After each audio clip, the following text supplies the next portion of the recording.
네, 이슈앤피플 2부 막 출발했습니다. 2부의 첫 번째 코너 시즌 3로 돌아옵니다. 휘핑 아웅다웅에 이어서 돌아온 시즌 3. 잘 채운 뉴스. 잘 채운 뉴스로 문을 엽니다. 오늘부터 함께할 누구시죠? 정채훈 씨 소개해드리겠습니다. 어서 오세요. 네, 안녕하세요. 반갑습니다. 반갑습니다. 네, 오늘부터 평일 이 시간에 시즌 3로 찾아뵙게 네. 됐습니다. 네네. 코너에 제 이름이 들어가니까 너무 좋은데요. 그럼요. 정말 우리 박수지 작가가 고민을 네. 많이 했어요. 아, 네. 정채운 씨를 어떻게 표현할까? 그래서 잘 채운으로. 네. 이름값을 하면서 네. 잘 채운 뉴스 앞으로 전달해 드릴 수 있도록 하겠습니다. 그러니까 앞으로 잘 채우지 않으면 큰일 납니다. 큰일 날 것 같아요. 이름값을 해야 되니까요. 그러니까. 네. 자, 자, 첫 번째 소식입니다. 네, 자 트럼프 행정부의 관세 정책으로 주식시장에 폭락장이 왔다는 아주 좀 씁쓸한 얘기입니다. 네, 잘 채워야 되는데 첫 소식부터 좀 씁쓸한데요. 빠지네요. 그죠? 예. 그러니까요.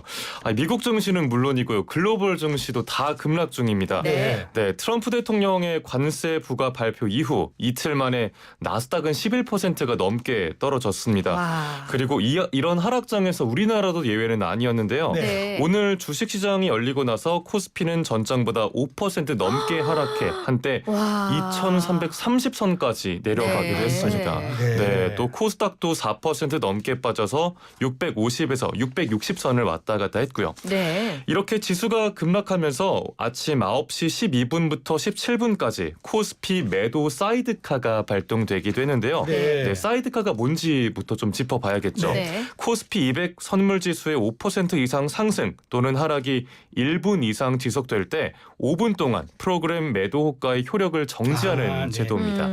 네, 코스피 매도 사이드카가 발동된 건 기억하실지 모르겠는데 지난해 8월 5일에 블랙 먼데이가 있었잖아요. 있었어요. 네. 그 블랙 먼데이 이후에 처음이라고 하네요. 그 우리 자동차로 치면 긴급 제동 장치 같은 그렇죠. 그런 거죠. 그러네요. 네. 자 그러면서 이제 환율은 또 급등했다고요? 그렇습니다. 오늘 서울 외환시장에서 달러 대비 원화 환율이 1,462원으로 개장해서 한때 1,470원을 넘었습니다. 네. 네, 전장보다 27.9원이나 오른 건데요. 네. 윤석열 전 대통령이 파면되고 환율이 32.9원 급락했었잖아요. 네. 그런데 미국발 관세 폭탄 여파로 다시 환율이 오름습니다. 관세 전쟁 우려가 커지면서 불확실성도 커지면 아무래도 안전자산을 선호하는 흐름이 네. 강해지니까요. 네. 네, 그리고 일본 엔화도 안전자산으로 그렇죠. 분류되죠. 네. 네. 엔화 대비 원화 환율은 1,000원을 넘어섰는데요. 약 2년 만에 가장 높은 수준입니다. 이제 일본 여행들 들어가시겠네요. 그러니까요. 그죠? 일찍 네. 갔어야 되는데 아직 안 갔습니까? 놓쳤습니다, 시기를. 저런. 자, 다음 소식도 첫 번째와 관련이 있는 것 같은데요. 남극 펭귄들이 항의 시위를 네? 벌인다. 어이? 이게 무슨 이거 무슨 내용이에요? 내용이에요? 네, 뭐 실제로 펭귄들이 막 시위를 벌이는 건 아니고요. 네. 네, 상호관세 부과에 따른 온라인 밈의 유행이라고 아. 보시면 네. 됩니다. 네, 트럼프 대통령이 남극 인근의 호주령 외딴 섬에 또 10%의 기본 상호관세를 매겼거든요. 네. 허드 맥도널드 제도라는 곳인데요. 여기가 얼마나 머냐면 네. 호주 서부 해안도시 퍼스에서 남서쪽으로 3,200km나 3,200kg요? 와. 부산을 한 네. 4번 왕복을 해야겠네요. 네. 네. 그렇게 멀리 떨어져 있어서 배를 타고 2주는 가야 도착할 수 있다고 합니다. 네. 그러니까 사람은 안 살고 주로 펭귄이 사는 곳인데요. 이런 곳에도 상호관세를 매겨버리니 아. 이 펭귄들이 트럼프 행정부의 관세 정책을 조롱하는 내용의 이미지 콘텐츠가 온라인에서 이어지고 있는 겁니다. 네, 그러니까 저도 사진은 봤는데 네. 트럼프 대통령과 제이디 벤스 부통령이 펭귄과 마주 앉아 있는데 이러고 있더라고요. 손사래를 쳐요. 맞습니다. 그러니까 펭귄이 소파 위에 앉아 있었고요. 아. 네, 이게 소셜미디어 X에 올라와서 화제가 됐는데요. 네. 이 사진을 올린 네티즌은 펭귄은 정장을 입었지만 관세를 피하지 못했다. 고맙다고 하지 않아서 이렇게 적었어요. 이게 그 지난 2월에 젤렌스키 대통령이 백악관 방문했었잖아요. 네네. 네. 그때 벤스 부통령이 젤렌스키를 향해서 뭐 고마움을 모른다 이렇게 네, 좀 맞아요. 수모를 줬었는데 네. 그걸 빗대서 조롱한 겁니다. 네. 그래요.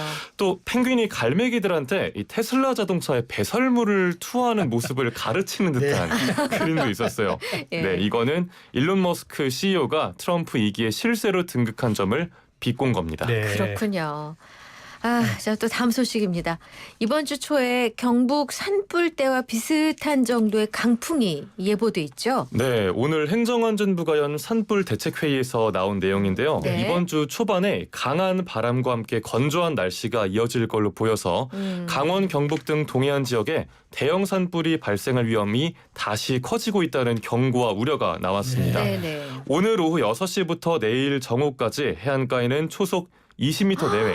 어머나. 그쵸. 네, 어우, 강원 너무 선지는 센데요? 예. 초속 더합니다. 더 25m 이상의 강풍이 이어진다고 예보가 되어 있습니다. 태풍 아닌가요? 이 정도? 태풍의 기준이 초속 17m부터거든요. 그러니까 더하네. 그러니까 작은 태풍 하나가 왔다 갔다 한다고 봐야 되는데요. 그렇죠. 그러니까 이제 이렇게 되면 얼마 전과 같은 대형 산불이 절대 나서는 안 되는데 이 바람에 대한 지금 정부 대책이 좀 있습니까? 네, 행안부가 관계기관에는 대비태세를 공고히 해달라고 당부했습니다. 네. 산림청과 소방청은 강원, 경북, 동해안 지역 산불 확산에 대비해서 진화 헬기, 소방력 등 핵심 진화 자원을 전진 배치하기로 했고요. 네. 네. 또 이번 대형 산불 진화 작업 때 헬기들이 굉장히 장시간 투입됐었잖아요. 그렇죠. 예. 네, 이런 헬기 부품도 점검을 하고 노후 장비는 곧바로 교체하라고 지시를 내렸고요. 네. 지자체는 초고속 산불 확산을 가정한 사전 대피 체계를 정비하고 장애인과 어르신 등 대피 취약계층이 머무는 요양시설도 예의주시할 방침입니다. 네. 네, 그리고 당장 어제 안타까운 일이 있었죠. 대구 산불 현장에 투입된 헬기가 진화 작업 도중에 추락해서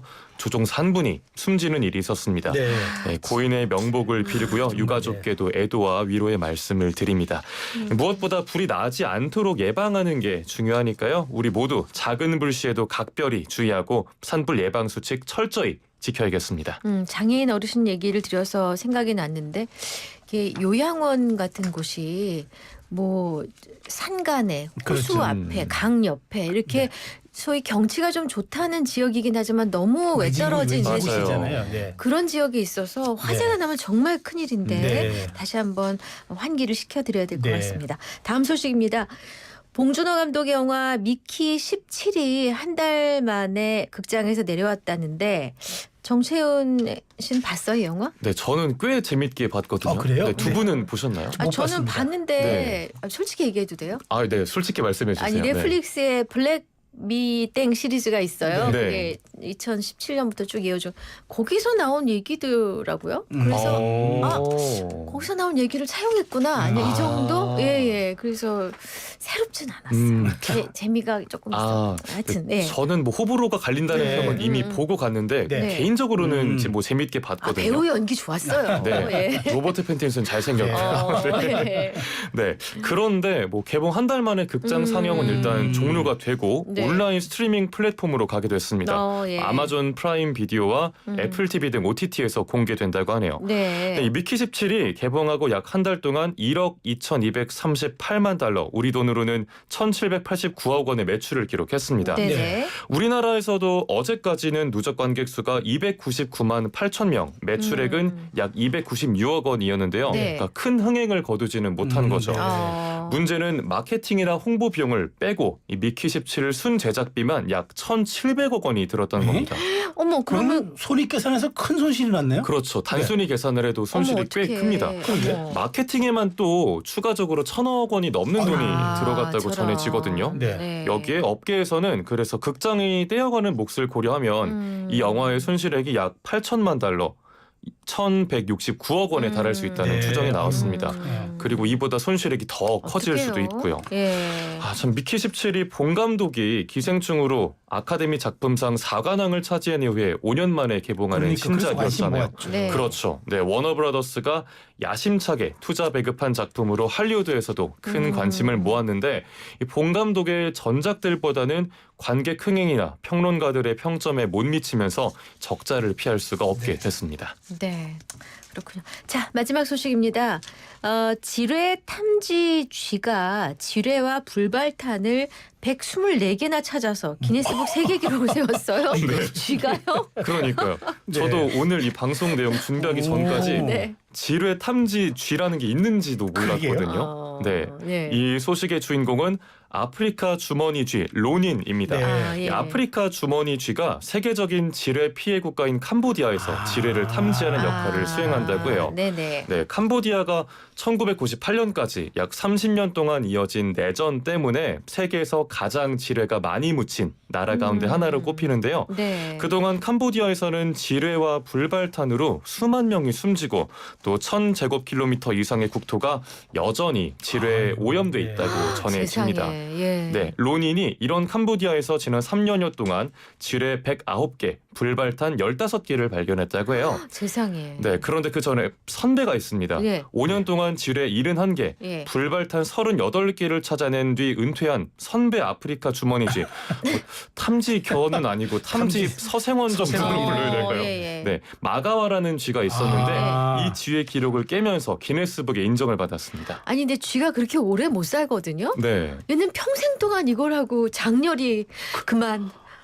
아니 그러네요. 네. 근데 뭐 이 개도 아니고 무슨 아프리카 주머니지가 뭐 어떻게 그 지뢰 탐지 훈련을 받은 거야? 마가와의 혹시 후손이에요, 로닌이? 후손인지는 모르겠는데 훈련을 받는 건 맞더라고요. 네. 그래요. 아프리카 주머니쥐가 후각이 굉장히 좋대요. 그렇구나. 네. 네, 그래서 이 벨기에 한 비정부 기구가 폭발물을 감지해서 찾아낼 수 있도록 쥐를 훈련시킨 다음에 어머나. 지뢰 탐지 네. 임무에 투입하고 있습니다. 그렇군요. 그런데 이 단체가 보유한 지뢰 탐지 쥐가 104마리래요. 네. 그런데 이 쥐들이 뭐 테니스장 넓이의 구역을 30분 만에 수색할 수 있다고 합니다. 와. 네, 빠르다, 그런데 진짜. 같은 작업을 하려면 금속 탐지기를 장착한 지뢰 제거기로는 최장 나흘이 걸린다고 하니까 어머. 쥐들이 정말 큰 역할을 그러네요. 하는 거죠. 네. 이 친구들은 연봉을 어떻게 받나? 뭐 추가적으로 맛있는 찾아보겠습니다. 치즈를 먹이면서. 아니, 그러니까요. 쌀 줘야지 뭐 쌀. 네. 하여튼 고맙네요, 네. 로닌. 네. 자, 오늘 준비된 뉴스 잘 채워진 네. 뉴스 우리 정채훈 씨로부터 잘 들었습니다. 채웠습니다. 네. 자, 이제 또 잘 채운 퀴즈 하나 내어주셔야죠. 그렇죠. 퀴즈. 네, 마지막으로 잘 채운 퀴즈 내드리겠습니다. 식량난이 여전하던 1970년대 저는 안 살아봐서 모르겠는데 네. 당시에 쥐가 굉장히 큰 많았죠. 고칫거리였잖아요. 네. 네. 국내 곡물 생산량의 약 8%를 쥐가 먹어치운다는 통계가 있을 정도였습니다. 그래서 당시에는 정부 주도하에 전국 이것 운동이라는 쥐 소탕 작전이 벌어졌었는데요. 네. 요건 무엇일까요? 자, 영양과다 날지 못하는 힌트 요정이 자신만만한 표정으로. 네. 근데 이게 너무 이제 그 직설적인 퀴즈라 네. 힌트 찾기가 참 어려운데 그래도 드리면은 네. 저도 해봤어요. 1970년에 이제 저녁 6시면은 모든 가정에 이제 쥐약을 쫙 놔요. 쥐약을 쫙 놓고 이제 동시에? 인당 예. 3마리에서 5마리를 잡아야 돼. 네. 서울 사람은 모르지만 시골 사람은 잘 알아요. 할당량이 있나요? 있어요. 근데 뭐 강제하는 건 아니고 그렇게 네. 하면 된다. 왜냐하면 우리 쌀 생산량의 8%를 먹어 치운다고 했으니 어마어마하네요. 얼마나 그러니까 빨리 잡아야죠. 네. 근데 우리가 그때 쌀이 부족해서 혼식 분식 먹으라고 맞아요. 정부가 강조하던 예. 시절인데 그래서 이제 열심히 잡았어요. 이거 잡은 거 꼬리 가져가면 그 포상했어요. 그것까지는 아니었는데. 그러니까. 그래서 있었어요. 상상돼. 자, 그래서 어쨌든 뭐 뉴욕도 얘 때문에 쥐 때문에 골칫거리고 맞습니다. 네. 중국은 얘뿐만 아니라 참새 때문에 또 골칫거리 한번 네. 한 적이 있었는데 네네. 하여튼 쥐소탕 캠페인을 무엇이라 부를까요? 3글자 혹은 5글자겠죠. 근데 너무 직설적이라서 그러니까. 그죠? 네, 이거 뭐 직설적이지. 애둘러 표현할 방법이 방법이 없어요. 없어. 잘 예. 떠먹여 드리는 뉴스였습니다. 그래요, 그래요. 잘 떠먹여. 예. 네네. 잘 먹인 뉴스. 잘 먹인 뉴스. 네. 이상하다. 이거 어떻게 어쨌든 어쨌든. 네. 예, 샵 0945 우물정 0945 유료 문자이고요. 마이텐 어플하고 유튜브 댓글창은 무료로 열어두겠습니다. 자, 잘 채운 뉴스에 우리 정채훈 씨는 보내드리고 노래 한 곡 들어야겠어요. 소녀시대의 쥐 들려드릴 겁니다. 쥐. 소녀시대의 쥐. 자, 정채훈 씨 고맙습니다. 네, 들었습니다. 감사합니다.